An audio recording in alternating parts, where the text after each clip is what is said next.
मिलकर अपने प्रिय मंत्र और ऋषि दयानंद के भी प्रिय मंत्र और जो वर्तमान में आवश्यक भी है और उस समय भी आवश्यक था, क्योंकि तब भी यह समाज, यह राष्ट्र दुरितों से घिरा हुआ था। दुरित का अर्थ है दुर्गुण, दुर्व्यसन और दुख। और आज भी यह राष्ट्र, बोलो जी, दुरितों से घिरा हुआ है। आज भी यहाँ दुर्गुण, दुर्व्यसन और दुख प्रचुर मात्रा में व्याप्त हैं। और इसलिए तब भी यह मंत्र प्रासंगिक था और आज भी यह मंत्र प्रासंगिक है। मंत्र तो सार्वकालिक होते हैं, किंतु जब बाधा जिसकी ज़्यादा हो तब उसका पाठ ज़्यादा होता है। तो अब तो ये दुरित हटाने की जो हमारी प्रार्थना है वह दिन प्रतिदिन और बढ़ती जानी चाहिए। तो आइए मिल करके उसी मंत्र का उच्चारण करते हैं। ओम विश्वानि देव सवितर्दुरितानि परासुव यद्भद्रन्तन्न आसुव। ओम। जैसा कि आप में से प्रायः आर्य और आर्याजन जानते हैं कि आज किसका पर्व है, बोलो जी।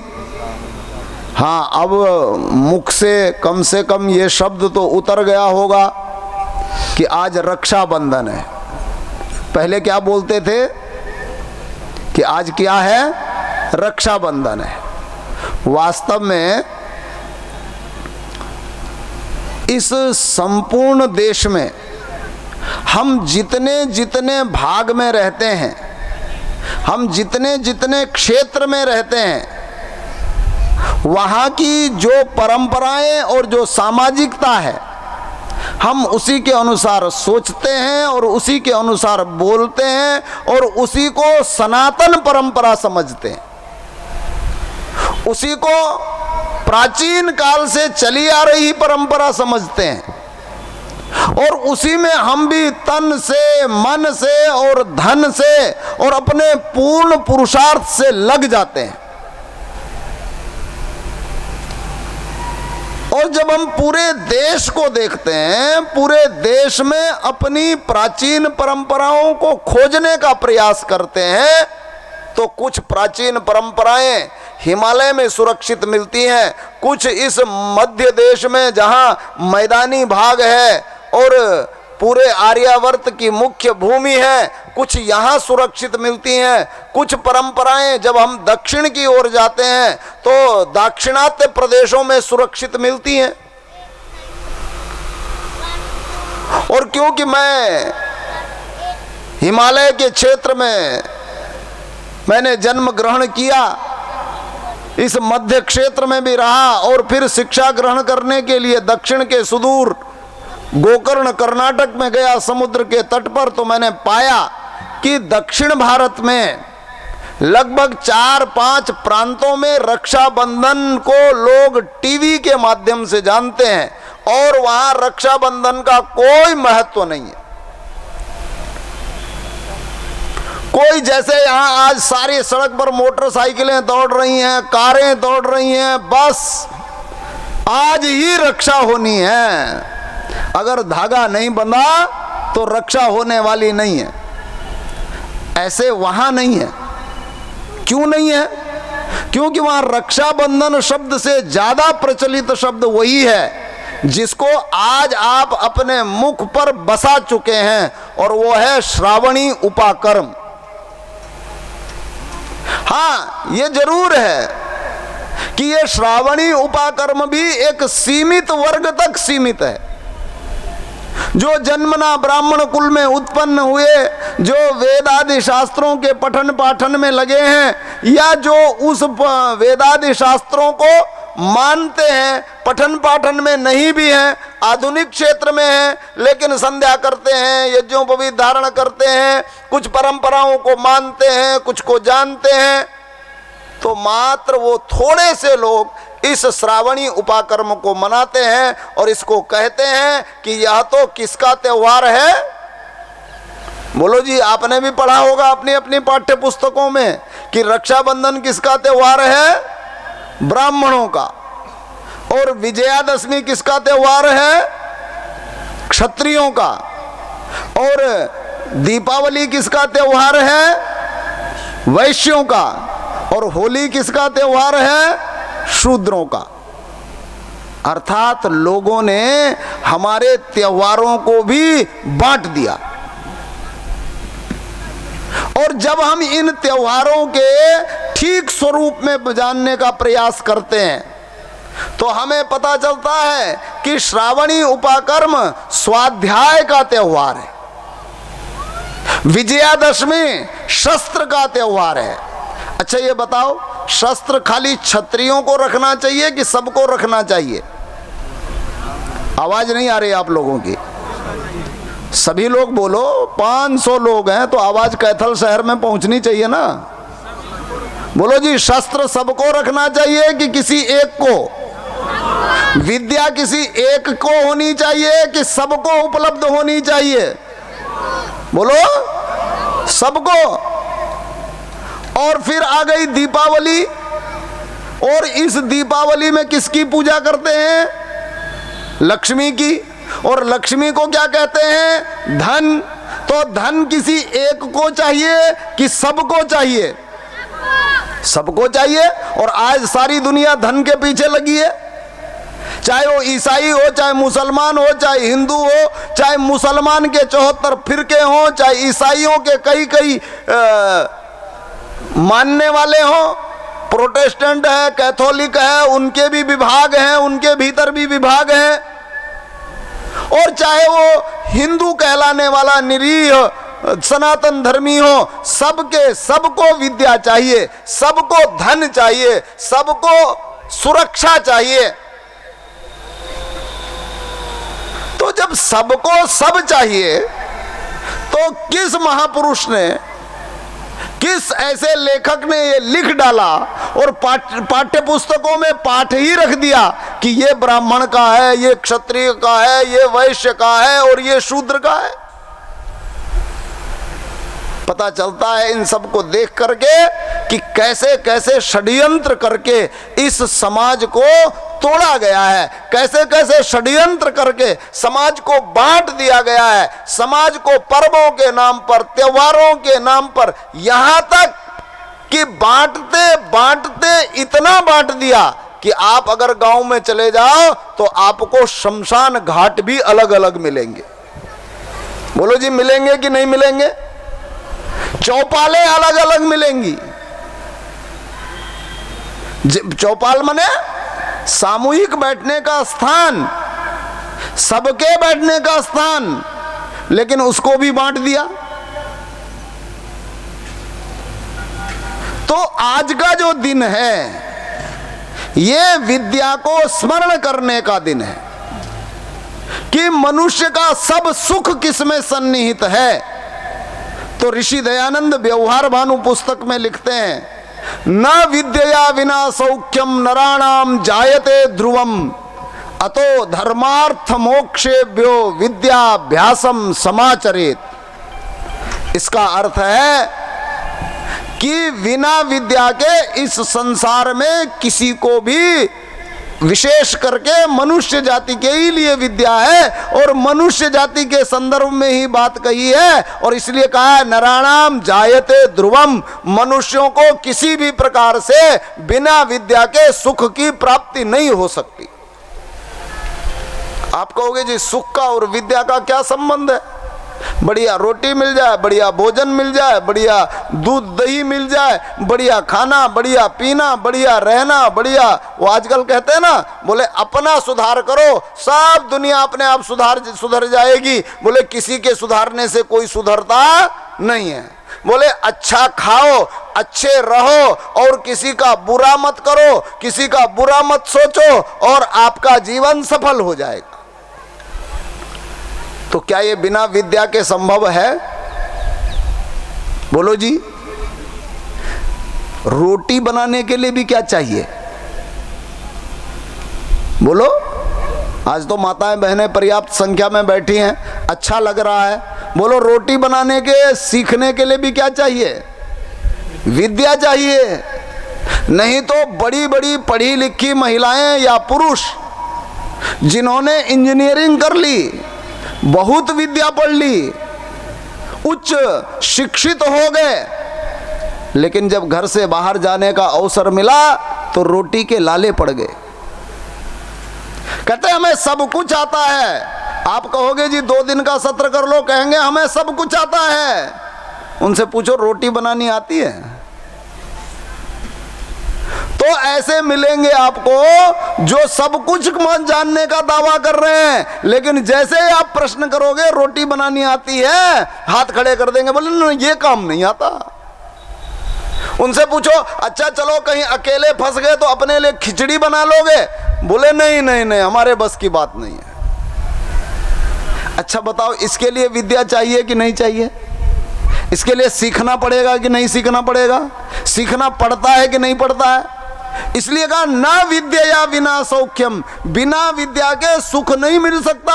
अर्थात सब प्रकार की विद्या जो भी जीवन के लिए आवश्यक है, चाहे वो पाक विद्या हो, चाहे कला कौशल हो, चाहे यांत्रिकी विद्या हो, चाहे तांत्रिकी विद्या हो, जितनी भी प्रकार की विद्या संसार में है, यदि आपने इनका प्रशिक्षण नहीं लिया और जीवन के लिए जो आवश्यक है यदि उसका प्रशिक्षण नहीं लिया तो आप जीवन को सुखपूर्वक व्यतीत नहीं कर सकते। दुख में पैदा हुए, दुख में जिए और दुख में ही मर गए। रोते रोते पैदा हुए, रोते रोते जिए और रोते रोते मर गए। जीवन समाप्त। जीवन है कितने दिन का, लेकिन क्या इसी का नाम जीवन है कि रोते रोते पैदा हुए, रोते रोते जिए और रोते रोते मर गए? जीवन है किस लिए? जीवन तो उद्यम के लिए है, जीवन तो उत्साह के लिए है, जीवन तो प्रसन्नता के लिए है। और इसलिए ऋषियों ने समय समय पर ऐसे पर्वों का, ऐसे त्योहारों का, ऐसे महोत्सवों का निर्देश दिया है गृह सूत्रों में, श्रौत सूत्रों में, जिनसे लोग मिलें, परस्पर मिलकर के प्रसन्न हो, उत्साह में रहें, उत्सव में रहें और अपने जीवन को आनंदित होकर के व्यतीत कर सके। और उसी का एक भाग है हमारा श्रावणी उपाकर्म। और श्रावणी उपाकर्म पर हम क्या करते थे?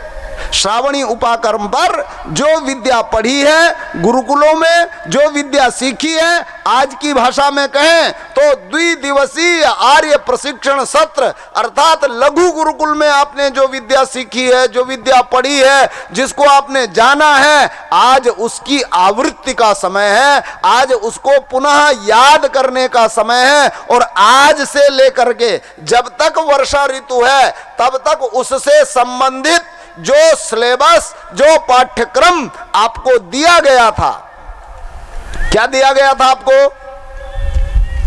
बोलो जी, कौन सी पुस्तक दी गई थी? जोर से बोलिए, आवाज अभी धीमी आ रही है। कौन सी पुस्तक दी गई थी? इधर वाले नहीं बोल रहे हैं। कौन सी पुस्तक दी गई थी? अब थोड़ी आवाज आई। जितना तेज बोलोगे उतना ही सबला बनोगे, और नहीं तो क्या रह जाओगे। हाँ, याद है ना आप लोगों को पाठ्यक्रम? तो आपको दिया गया था सत्यार्थ प्रकाश। अच्छा, ऐसा कोई है जो हाथ खड़ा करे कि मेरे पास सत्यार्थ प्रकाश नहीं है, मेरे घर में नहीं है? मेरे पास का मतलब परिवार में नहीं है। कोई है? नहीं तो हम गाड़ी में लेके आए हैं, आज ही दे देंगे। सबके पास है। अच्छा, किन किन के पास है? जरा हाथ खड़ा करें तो। अच्छा, अकेला अपना अपना है कि मिला जुला है? ज्यादातर का तो अपना अपना होगा और कुछ का हो सकता है मिला जुला हो। धन्यवाद आप लोगों का। तो जब सबके पास है तो हम सबको आज से लेकर के और जब तक आपकी खेती में अगली फसल तैयार नहीं हो जाती, ज्यादातर लोग किसान बैठे, तब तक आपको क्या करना है? आज से उस सत्यार्थ प्रकाश का अध्ययन करना है। आप कहोगे जी मैं तो 10 बार पढ़ चुका हूं, मैं तो 15 बार पढ़ चुका हूं। चाहे आप 100 बार पढ़ चुके हैं, 101वीं बार शुरू कर दीजिए। क्योंकि पंडित गुरुदत्त विद्यार्थी कहते थे कि मैं जितनी बार पढ़ता हूं उतनी बार मुझे ऐसे रत्नों की प्राप्ति होती है जिनका मूल्य इस संसार के रत्नों से चुकाया नहीं जा सकता। तो स्वाध्याय क्या है? स्वाध्याय में सर्वप्रथम है संध्या कि प्रतिदिन। अच्छा ये बताइए कौन कौन लोग यहां बैठे हैं जो प्रतिदिन दोनों समय नियमित संध्या करते हैं? जरा हाथ खड़ा कीजिए, तो थोड़ा ऊंचा कीजिए, ऊंचा दिखाई देना चाहिए। हाँ, हाथ नीचे कर लीजिए। अभी भी काफी संख्या ऐसी है जो अभी भी इस कार्य को नहीं कर रहे हैं। आज इस श्रावणी उपाकर्म के पर्व पर जब आप अपना संसाधन लगा करके, अपना खर्च करके, अपना समय निकाल करके इस पंडाल में उपस्थित हुए हैं, तो आज पुनः संकल्प लें कि आज से प्रातः हो या सायं तब तक मुख में आहार नहीं डालेंगे जब तक संध्या नहीं कर लेंगे। बोलो जी कितने लोग तैयार हैं? वो छोटे छोटे बच्चों को स्कूल में लोग पूछते हैं, अध्यापक बोले बेटा कच्चा वादा कि पक्का वादा? आप लोगों ने उत्तर नहीं दिया। वो छोटे छोटों को पूछते, हम थोड़ा बड़ों को पूछ लेते हैं। बोलो जी पक्की प्रतिज्ञा कि कच्ची प्रतिज्ञा? आवाज नहीं आई, इधर से तो बिल्कुल नहीं आई। कच्ची प्रतिज्ञा कि पक्की प्रतिज्ञा? और जोर से बोलिए, कच्ची कि पक्की? पक्की। तो आज से ये पक्की होनी चाहिए कि चाहे सवेरे प्रातराश करने में विलंब हो जाए लेकिन संध्या अवश्य करेंगे, चाहे सायंकाल भोजन करने में विलंब हो जाए लेकिन संध्या अवश्य करेंगे। अर्थात जैसे भोजन करने से पहले हम भोजन मंत्र बोलते हैं, अन्नपते अन्नस्य नोदे यनमेवस्य सुष्मिणः प्रप्रदातारंतारिष ऊर्जन्नो देहि द्विपदे चतुष्पदे। यदि किन्हीं कारण से आज के इस संसार के माया मोह में उलझ करके हमारी संध्या नहीं हुई है तो इस भोजन का मंत्र उच्चारण करने से पहले हम संध्या का मंत्र उच्चारण करेंगे।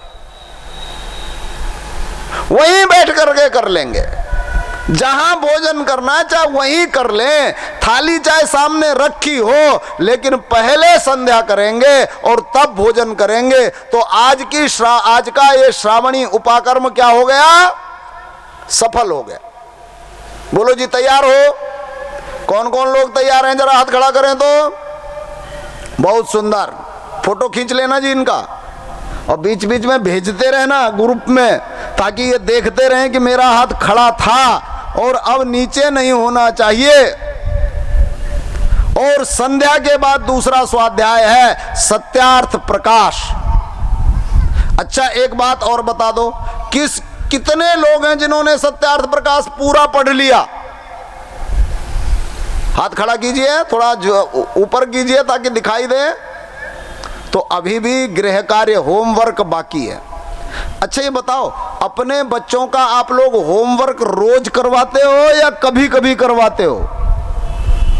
कुछ लोग अपने आप करवाते होंगे, कुछ लोग जबरदस्ती उनको ट्यूशन ढकेल देते होंगे कि अपना पिंडा छूटे। क्यों जी?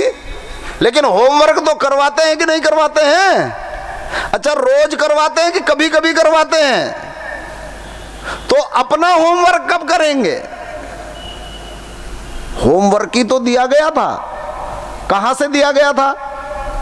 2 दिवसीय लघु गुरुकुल से दिया गया था कि आपको घर जाकर के इस ऋषि दयानंद की लिखी हुई पुस्तक को, जो सत्य शास्त्रों के आधार पर लिखी है, जो ब्रह्मा से लेकर के जैमिनी पर्यंत के ऋषि महर्षियों के सिद्धांतों पर लिखी गई है, इस पुस्तक का आपको स्वाध्याय करना है। तो ये बताओ, जब अगली श्रावणी कैथल जिले की होगी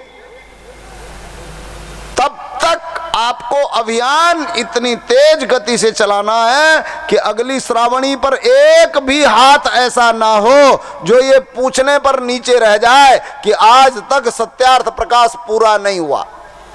बोलो होगा कि नहीं होगा? आवाज नहीं आई। इतने लोग बैठे हैं, आवाज तो आनी चाहिए। होगा कि नहीं होगा? होगा। फिर वही सच की झूठ, फिर से बोलो सच की झूठ। हाँ, शास्त्र कहता है द्विर्बद्धम सुबद्धम भवति, कहते हैं एक बात को 2-3 बार कह दो तो पक्की हो जाती है। तो बोलो अगले वर्ष पक्का कि कच्चा? पक्का। तो 2 काम पक्के हो गए। पहला प्रातः और सायं की संध्या हो गई, और दूसरा सत्यार्थ प्रकाश पूरा करना है। जिसका पूरा हो चुका उसको पुनः पूरा करना है, जिसका फिर भी हो चुका उसको फिर करना है, और जिसका फिर हो चुका उसको पुनः करना है। ये 2 काम छोड़ने नहीं है, चाहे कुछ हो जाए। चाहे सोते समय करो, चाहे उठते समय करो, चाहे खाने के बाद करो, और चाहे खाने से पहले करो। लेकिन संध्या तो पहले ही करनी है। सत्यार्थ प्रकाश को आप खाना खाने के बाद भी पढ़ सकते हैं, आप सोते समय भी पढ़ सकते हैं, और सोते से उठे तो भी पढ़ सकते हैं। इसके लिए कोई समय निर्धारित नहीं है कि इसी समय करना है और समय बीत जाए तो फिर हाथ नहीं लगाना है, और अगर हाथ लगाओगे तो करंट लगेगा। ऐसा कुछ बताया था क्या? बोलो, नहीं बताया था। तो फिर डर किस बात का? चाहे सुबह समय मिले, चाहे शाम को मिले, चाहे दोपहर में मिले, चाहे मध्य रात्रि में मिले, जब आपको समय मिले आप ये निर्णय कर लो कि अगली बार खेत में जाने से पहले, अर्थात धान तैयार होने से पहले, या यहाँ कैथल क्षेत्र में और किस किस बाजरा ज्वार जो भी तैयार हो रहा है, ये खेत में फसल कटेगी उससे पहले पहले हमको सत्यार्थ प्रकाश पूरा कर देना है। बोलो जी तैयार हो? आवाज नहीं आ रही, जोर से। तैयार हैं तो 2 काम पूरे हो गए। अब आज एक विषय पर और चर्चा करते हैं। यह जो समाज है, यह समाज नर और नारी से मिलकर के बना है या अलग अलग बना है? बोलो, मिलकर बना है, या एक दूसरे से नर और नारी अभिन्न है कि भिन्न भिन्न है? कैसे हैं जी? अभिन्न है। अभिन्न मतलब जहां एक दूसरे के बिना एक दूसरे का कार्य नहीं चल सकता, एक दूसरे के बिना एक दूसरे का परिवार नहीं चल सकता, एक दूसरे से एक दूसरे के बिना समाज नहीं चल सकता, सृष्टि नहीं चल सकती, एक दूसरे से एक दूसरे के बिना ये राष्ट्र नहीं चल सकता। तो बोलो दोनों का महत्व कम ज्यादा कि बराबर?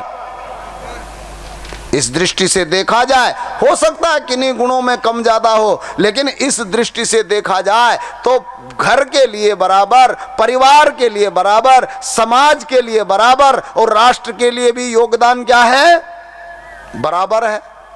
लेकिन हम ऋषिवर दयानंद के काल से और आज तक, अच्छा ऋषिवर दयानंद का कौन सा जन्म दिवस मनाया जा रहा है? याद है? 200वां कौन सा मनाया जा रहा है? द्वितीय जन्म शताब्दी मनाई जा रही है। 200 वर्ष पहले ऋषि दयानंद का जन्म हुआ था, और इन 200 वर्षों से एक विवाद बहुत व्यापक रूप में इस सनातन धर्मी, इस तथाकथित हिंदू कहलाए जाने वाले समाज के बीच में समय समय पर उत्पन्न होता रहता है। और वो विवाद क्या है? वो विवाद है कि महिलाओं को मंत्र का अधिकार नहीं है, महिलाओं को वेद पढ़ने का अधिकार नहीं है, महिलाओं को गायत्री मंत्र संध्या करने का, महिलाओं को यज्ञ करने का अधिकार नहीं है। आज इस श्रावणी पर्व पर आर्य महासंघ के अंतर्गत इस कैथल जनपद से हम आह्वान करते हैं उन तमाम धर्मादि धर्म ध्वजियों का जो धर्म की ध्वजा तो लिए हुए हैं लेकिन उलझुलूल सिद्धांत देकर के, अज्ञानमय सिद्धांत देकर के, अज्ञानतापूर्ण बातें करके इस समाज को बांटते हैं, समाज को तोड़ते हैं और अपने ही सनातन समाज की नींव को खोखला कर देते हैं। और ऐसे कोई एक दो नहीं है, तमाम पीठों पर बैठे हुए शंकराचार्य कहलाने वाले लोग हैं, तमाम धर्म का प्रचार करने वाले ये नए नए बालक हैं, धीरेन्द्र शास्त्री जैसे, जो कहते हैं कि हम तो दूसरे का भविष्य यहां बैठे बैठे जान लेते हैं, और उनसे इतना नहीं जाना गया कि भूतकाल में हमारे यहां ऋषिकाएं हुई हैं और उन्होंने मंत्रों का साक्षात्कार किया है। उनसे यह भी नहीं जाना गया कि जब इस देश में सनातन धर्मी घर में विवाह होता है, बालक और बालिका का, कुमार और कुमारी का, ब्रह्मचारी और ब्रह्मचारिणी का, तो विवाह का पहला मंत्र उच्चारण करते हैं, समंजन्तु विश्वे देवा समापो हृदयानिनो। वो ब्रह्मचारिणी और ब्रह्मचारी जो अब गृहस्थ होने जा रहे हैं, जो आज विवाह के यज्ञ की वेदी पर बैठे हैं, वो कहते हैं कि हमारा हृदय इस प्रकार से मिल जाए जैसे एक जल दूसरे जल में मिल जाता है। अच्छा, हृदय मिल गया, हम साथ साथ हो गए, और फिर कहा जाए कि एक मंत्र बोलेगा और एक मंत्र नहीं बोलेगा, तो बोलो हम साथ साथ हुए कि अलग अलग हुए है जी? और ये परंपरा हमारे आचार्यों ने, हमारे ही लोगों ने चलाई, हमारे ही इन धर्मध्वजी लोगों ने चलाई, इन धर्म के तथाकथित गुरुओं ने चलाई, और इसका फायदा इन सारे डेरा वालों ने उठा लिया। और क्या किया इन्होंने? इन्होंने कहा हम मंत्र पुरुष को भी देंगे, महिला को भी देंगे, लेकिन आपस में एक दूसरे को कोई नहीं देगा, आना हमारे पास पड़ेगा। और इसका परिणाम क्या हुआ? करोड़ों लोग अनपढ़, गंवार, मूर्ख सच्चा सौदा के भक्त बन गए। करोड़ों लोग अनपढ़, गंवार, आशाराम के भक्त बन गए। करोड़ों लोग ऐसे ही कम पढ़े लिखे मूर्ख लोगों के शिष्य बन गए। और किसके लिए बन गए? कि चलो जैसे भी हो कम से कम मंत्र तो मिल रहा है। क्योंकि सीखने की और सिखाने की प्रवृत्ति इन गुरुओं के द्वारा दी हुई नहीं है। सीखने और सिखाने की प्रवृत्ति ईश्वर प्रदत्त है। ईश्वर ने वेद दिया है, ईश्वर ने सीखने और सिखाने का निर्देश दिया है, अध्ययन और अध्यापन का निर्देश दिया है। तो प्रवृत्ति हमारे रक्त में है, हमारे भीतर है, और इसलिए चाहे कोई कितना ही प्रतिबंध करे, चाहे नर हो चाहे नारी हो, जब भी उसे अवसर मिलता है वो सीखने के लिए अपने कदमों को रोक नहीं पाते।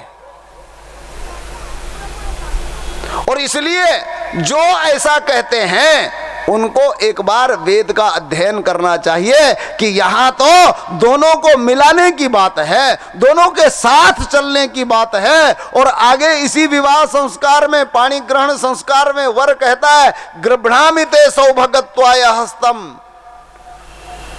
हे देवी, हम तुम्हारा हाथ सौभाग्य के लिए ग्रहण करते हैं। अच्छा, जब सौभाग्य के लिए हाथ ग्रहण कर लिया और फिर सौभाग्य के लिए हाथ ग्रहण की हुई देवी को कहे कि मैंने सौभाग्य के लिए तुम्हारा हाथ ग्रहण किया है, लेकिन तुम्हारा अधिकार शिक्षा पर नहीं है, तुम्हारा अधिकार वेद पर नहीं है, तुम्हारा अधिकार यज्ञ पर नहीं है, तुम्हारा अधिकार गायत्री मंत्र पर नहीं है, तुम्हारा अधिकार वेद को सुनने का नहीं है, तो सौभाग्य बढ़ेगा कि दुर्भाग्य बढ़ेगा? बोलो, क्या बढ़ेगा?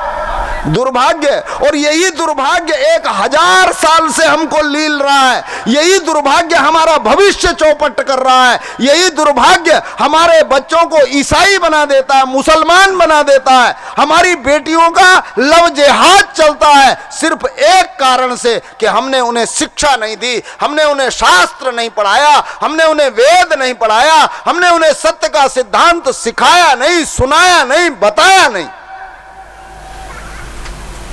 और इसका परिणाम है कि आज सनातन धर्मियों की बेटियां मुसलमानों से प्रेम कर लेती हैं, ईसाइयों से कर लेती हैं, लेकिन जो वेद पढ़ाने वाले, वेद पढ़ने वाले, धोती और उत्तरीय पहनने वाले, हम जैसी वेशभूषा वाले लोग हैं, उनको विवाह के लिए कन्याएं नहीं मिलती है। और उत्तर भारत में तो फिर भी मिल रही हैं। जैसे जैसे आप दक्षिण की ओर जाएंगे, महाराष्ट्र की बड़ी भयानक परिस्थिति है, कर्नाटक की, आंध्र की, तमिलनाडु की, तेलंगाना की, केरल की, विवाह नहीं हो रहा है। किनका नहीं हो रहा है? जो वेद पढ़ते हैं, जो शास्त्र पढ़ते हैं, जो उस पर अपना एकाधिकार समझते हैं। और तब मुझसे एक वैदिक ने एक दिन प्रश्न पूछा कि सरकार कहती है कि महिलाओं को भी वेद पढ़ाओ, आपका क्या मत है? हमने कहा तुरंत पढ़ाओ, नहीं तो तुम्हारी आने वाली पीढ़ियां वंश रहित हो जाएंगी। कहते क्यों? हमने कहा जब पढ़ाओगे नहीं तो इस वेद विद्या से प्रेम कौन करेगा? और जब वेद विद्या से ही दूर हो जाएंगे तो जो वेद को पढ़ने पढ़ाने वाले हैं, वेद को सुनने सुनाने वाले हैं, उनको कौन पूछेगा? और जब उनको कोई पूछेगा नहीं, विवाह होगा नहीं, तो वंश चलेगा कहां से? कर्म का फल तो मिलता है और उनको भी मिल रहा है। और यदि हमने ऐसा कोई कर्म किया तो हमको भी मिलेगा। इसलिए आप सौभाग्यशाली हैं कि आज लगभग जितनी संख्या में यहां पुरुष विद्यमान हैं, लगभग उतनी नहीं तो उससे थोड़ी ही कम संख्या में नारियां भी विद्यमान हैं। चाहे हमारी बहनें हैं, बेटियां हैं, आपकी देवियां हैं और या तो आपकी माताएं हैं, वे सब यहां विद्यमान हैं। और अब इसी विद्यमानता का परिणाम है कि आप सब एक रस हो रहे हैं, एक स्वरूप आपका बन रहा है, परिवार एकता की ओर बढ़ रहा है, परिवार मजबूती की ओर बढ़ रहा है, संगठित होने की ओर बढ़ रहा है। और जब परिवार एक रस होगा तब समाज एक रस होगा, जब समाज एक रस होगा तब राष्ट्र में एकता की बात होगी। अन्यथा कहते रहो अनेकता में एकता, हमारी विशेषता तुम्हारी विशेषता नहीं, ये तुम्हारा दुर्भाग्य है कि अनेकता में एकता। अरे अनेकता में कभी एकता हुई है? तुम्हारा एक धर्म नहीं, एक कर्म नहीं, एक पद्धति नहीं, एक विधि नहीं, एक विधान नहीं, स्त्रियों के लिए कुछ, पुरुषों के लिए कुछ, नारियों के लिए कुछ, नरों के लिए कुछ, बड़ों के लिए कुछ, छोटों के लिए कुछ। ये जो अंधविश्वास है, ये जो अज्ञान है, ये जो कुविचार है, यही इस समाज को तोड़ने का सबसे बड़ा कारण है। और हमको दूसरों ने नहीं बहकाया है, हमको दूसरों ने लूटा है, लेकिन किस लिए? हमको दूसरों ने नष्ट किया, लेकिन कब? जब हमारे अपनों ने गड्ढे खोदे, जब हमारे अपनों ने अविद्या फैलाई, जब हमारे अपनों ने अज्ञान बांटा, जब हमारे अपने लोगों ने कुसिद्धांतों का प्रचार किया, तब दुनिया के लोगों ने हम पर आकर के आक्रमण किया और तब हमारी गरिमा को नष्ट किया, हमारी अस्मिता को तार तार कर दिया। इसलिए आज इस श्रावणी पर मैं आपका पुनः आह्वान करता हूं कि उन विचारों को अपने भीतर मजबूती से बिठा लीजिए कि यहां नर और नारी का कोई भेद नहीं है। जो विद्या नर के लिए है वही विद्या नारी के लिए है। जो मंत्र वेदों में पुरुषों के लिए दिए गए हैं वही महिलाओं के लिए हैं। वही विद्या, वही विचार, वही कार्यक्रम जो पुरुषों का है वही महिलाओं का है। यहां दूर दूर तक कोई भेद नहीं है। इसलिए यदि आपको लगता हो कि अरे इतनी भीड़ वाला बाबा क्या झूठ बोलेगा, इतनी जनसंख्या वाले चेला चेली पालने वाला क्या कहेगा, कभी ध्यान मत दीजिए। ये अज्ञानी हैं, अनाड़ी हैं और इन्होंने सत्य शास्त्रों को ठीक से पढ़ा ही नहीं। और इसलिए इनको देख करके विचलित होने की आवश्यकता बिल्कुल नहीं है। आपने जितना पढ़ा है, जितना सुना है, जितना जाना है, जो वेद और वेदादि शास्त्रों के बल पर है वह सब सत्य है। ऋषि दयानंद ने अपनी ओर से पूरे सत्यार्थ प्रकाश में कुछ नहीं लिखा है। जो लिखा है वो आपके पूर्वजों के सिद्धांत हैं, आपके ऋषि मुनियों के सिद्धांत हैं, ब्रह्मा से लेकर के जैमिनी पर्यंत के सिद्धांत हैं। और इसलिए कहीं भी विचलित होने की आवश्यकता नहीं है, कहीं भी इस लालच में आने की आवश्यकता नहीं है कि हम तो थोड़े से हैं और यहां तो लाखों में हैं, बैरिकेड टूट रहे हैं। ये जो पर्चा बांटने वाला बाबा है, इसी की कथा की शोभा यात्रा में 10-20 महिलाओं के मंगलसूत्र चोरों ने झटक लिए और आज तक बाबा उन चोरों का पता बोलो नहीं बता पाया। जो अपने भक्तों की भीड़ में आई हुई निरीह महिलाओं के मंगलसूत्र की रक्षा नहीं कर सकता, अरे खाक किसी का भविष्य जानता होगा? कुछ नहीं जान सकता। ये सब कलाबाजियां हैं। और जब चाहे बाबा भिड़ जाए, अष्टाध्यायी का एक सूत्र का अर्थ बता दे, पर्चा बता लिख करके, तो पता चल जाए। जितना पढ़ा होगा उतना ही बोलेगा, और पढ़ा है नहीं। 3 तिकड़म और इसी के आधार पर लोगों को लूटने का कार्यक्रम। और लोग जब फंदे में ना आए तो एक सोसेबाजी कि हम तो हिंदू राष्ट्र बनाएंगे। अच्छा चलो हिंदू राष्ट्र बनाओगे वो तो बाद में बनाना, पहले जरा हिंदू शब्द की व्याख्या बता दे बाबा, क्योंकि उसको तो दूर तक दिखता है ना। तो देखे कब से शुरू हुआ ये हिंदू शब्द और कब तक चलेगा ये हिंदू शब्द, तब बोध होगा कि इन्होंने कितना सत्य पढ़ा है, कितना शास्त्र जाना है। आज के इस श्रावणी उपाकर्म पर आप लोग संशय विहीन होकर के, भ्रम रहित होकर के, जिन सिद्धांतों को आपको जनाया गया है, जो सिद्धांत आपने आचार्यों के सानिध्य में सीखे, उन पर दृढ़ रहिए, संशय रहित रहिए, भ्रम रहित होकर के चलिए। और ये सिद्धांत आपको इस लोक में भी सुख देंगे और आगामी आने वाले जीवन में भी सुख देंगे। हम सब जन्म मरण के संसार में हैं। जन्म हुआ है, मृत्यु होगी, मृत्यु हुआ तो फिर जन्म होगा। इस जीवन में सिद्धांत काम आएंगे तो उस जीवन में भी सिद्धांत काम आएंगे। ये लोक भी सुधरेगा और परलोक भी सुधरेगा जब हम वेद पर चलेंगे, वेद के सिद्धांतों पर चलेंगे, सत्य पर चलेंगे, सत्य शास्त्रों को मानेंगे और सत्य के अनुसार जीवन यापन करेंगे। आप सभी सौभाग्यशालियों को, यहाँ बैठे पदाधिकारियों को, आयोजकों को और इस कार्यक्रम के लिए जिन्होंने भी पुरुषार्थ किया है, उन सब आर्य कार्यकर्ताओं को मैं हार्दिक धन्यवाद देता हूँ, उनका अभिनंदन करता हूं कि उन सब ने यह मिला जुला प्रयास किया, संगठित प्रयास किया और संगठन का एक सामर्थ्य प्रकट हुआ। और इस बार 500 लोग हैं तो अगली बार 1000 आर्य और आर्या इसी प्रकार से श्रावणी उपाकर्म को एक स्थान पर मना करके और आगे बढ़ते रहें, निरंतर चलते रहें और कहीं संशय में न पड़ें, भ्रम में न पड़ें। जो सिद्धांत सीखे हैं वही सत्य हैं, जिन पर हम चल रहे हैं वही सत्य है और उस पर चलते रहें। चरई वेती चरई वेती चरई वेती। आप सबने बहुत ध्यान से सुना, आप सबका पुनः धन्यवाद। ओम शांति शांति शांति।